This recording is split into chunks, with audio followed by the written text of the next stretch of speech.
তারা ধর্মের বাণীকেও ক্ষমতায় যাওয়ার একটা পথ হিসেবে বেছে নিয়েছে। নারীকে নারী হিসেবে চিন্তা না করে একজন মানুষ হিসেবে চিন্তা করতে না পারাটাই হচ্ছে প্রথম ব্যর্থতা এই আমির সাহেবের।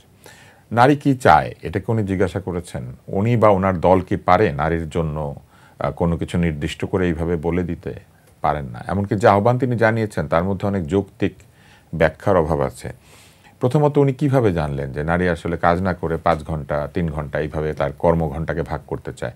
কিভাবে জানলেন যে নারী রাজা কিংবা রানী না হয়ে একটা সমমর্যাদা চায় যেখানে দুইজনই আয় করবে এবং দুইজনই সংসারে ব্যয় করবে?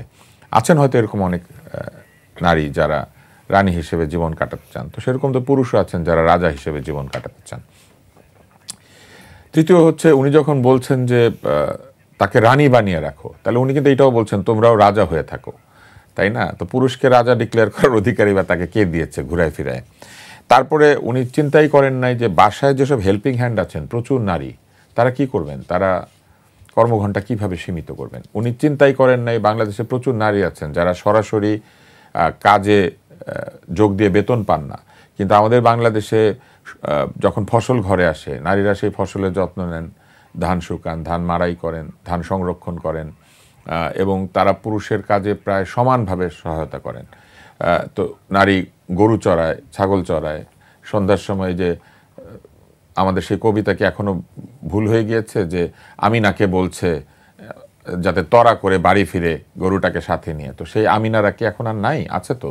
তাহলে সেই আমিনারা কাজ করবে না এটা উনি আশা করছেন। তাহলে বাংলাদেশের অর্থনীতি কোথায় যাবে? এরপরে চিন্তা করেন গার্মেন্টস কর্মীদের কথা। বাংলাদেশের গার্মেন্টস কর্মীদের সিংহভাগ নারী এবং আমাদের রপ্তানিমুখী শিল্পের সবচেয়ে বেশি আয় আসে এই গার্মেন্টস শিল্প থেকে। এই নারীরা 5 ঘন্টা পর চলে যাবে বাড়িতে, তাহলে নতুন কাজ শিখে নতুনভাবে কাজ করবে আবার অন্য নারী। এই অভিঘাত কি গার্মেন্টস শিল্প সামলাতে পারবে, নাকি নারী এই অভিঘাত নিতে পারবে? কারণ 5 ঘন্টা কাজ করলে তো 5 ঘন্টার বেতনই পাবে, নিশ্চয়ই 5 ঘন্টা কাজ করে 8 ঘন্টার বেতন পাবে না। আর যদি 5 ঘন্টা কাজ করার পরে 3 ঘন্টার জন্য কাউকে নিয়োগ করতে হয়, তাহলে ওই 8 ঘন্টার জন্য গার্মেন্টসকে 11 ঘন্টার পয়সা দিতে হবে। আরেকজন নারী কেনই বা ওইখানে 3 ঘন্টা কাজ করবেন?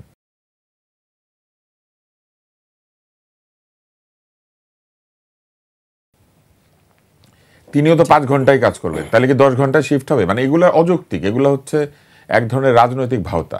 তারপর উনি চিন্তা করেন উনি নিজে ডাক্তার, নার্সদের কি হবে? এই আমাদের দেশে কিছু পেশা আছে যেখানে নারীরা প্রায় অনেক বেশি পরিমাণে তাদের অংশগ্রহণ আছে। বাংলাদেশের নার্সদের অধিকাংশ নারী। নার্সরা রোগী রেখে চলে যাবে 5 ঘন্টা পরে, তাই না? উনি তো সেটাই মনে হয় আশা করছেন।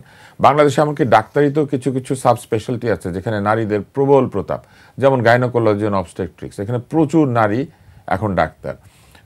নারী কি করবেন? 5 ঘন্টা পরে বাড়ি চলে যাবেন। এমনিতেই ডাক্তারদের বদনামের শেষ নাই, ডাক্তার থাকে না সেই কথা বলা হয়। এমনিতেই বলা হয় যে রেলগাড়িতে বাচ্চা জন্ম হয়ে যাচ্ছে, 3 হুইলারে বাচ্চা জন্ম হয়ে যাচ্ছে, হাসপাতালে গিয়ে বেড পাচ্ছে না। আপনি নিশ্চয়ই সেসব খবর দেখেছেন। তাহলে ডাক্তার বাড়ি চলে যাবে, নার্স বাড়ি চলে যাবে, তাহলে নারী রোগীদের কি হবে? তাই না? তো উনি যে বলছেন যে সংসারে বাচ্চা প্রতিপালন করে একজন রানী হবে, বাচ্চা হওয়ানো ডাক্তারই তো বাড়ি চলে যাবে 5 ঘন্টা পরে। ফলে এটা টোটালি অযৌক্তিক কথাবার্তা। রাজনৈতিকভাবে এরকম অযৌক্তিক কথাবার্তা না বলাই ভালো। যদি ওনাদের বলতেই হয় সরাসরি বললেই পারেন তাদের নারীর প্রতি দৃষ্টিভঙ্গি কি। আর যদি সেটা বলতে না পারেন তাইলে এইসব কথা না বলা ভালো। আর একটু যোগ করি, মানে দেশের নেতৃত্ব দিতে গেলে তার ঘন্টা মেপে দেওয়া যাবে না, এই কারণে কি জামাত নারী প্রার্থী দিতে চাচ্ছেন না? না, তারা তো আবার ওইটাও দাবি করেন যে তাদের দলে নাকি অনেক নারী আছেন এবং তারা কিন্তু নারীদের কাছে নারীদেরকে পাঠান প্রচারণা করার জন্য, এবং সেই প্রচারণার যে ভাষা এবং যে প্রচারণার যে প্রতিশ্রুতি সেটা নিয়ে অন্যান্য দলগুলি কিন্তু আপত্তি করেছে এবং তাদের কাজকর্মের মধ্যে অনেক বৈপরীত্য ইদানিং দেখা যাচ্ছে। যেমন তারা ভিন্ন ধর্মের প্রার্থী দিয়েছেন, কিন্তু তারা বলছেন তাদের মার্কায় ভোট দিলে বেহেশতে যাওয়া যাবে। তাহলে ভিন্ন ধর্মের প্রার্থীকে ভোট দিলে বেহেশতে যাওয়া যাবে, এটা নিশ্চয়ই ইসলামে কোথাও লেখা আছে। তো এরকম অদ্ভুত অদ্ভুত কাণ্ড কারখানা তারা করছেন এখন। তারা নামের শেষে আছে ইসলাম, কিন্তু তাদের এমনকি গঠনতন্ত্রের মধ্যে আছে যেটা ইসলাম প্রতিষ্ঠার জন্য দল। তাহলে সেটাই যদি হয়ে থাকে তাহলে ভিন্ন ধর্মের প্রার্থী দিয়ে উনি ইসলাম প্রতিষ্ঠা করবেন কিভাবে?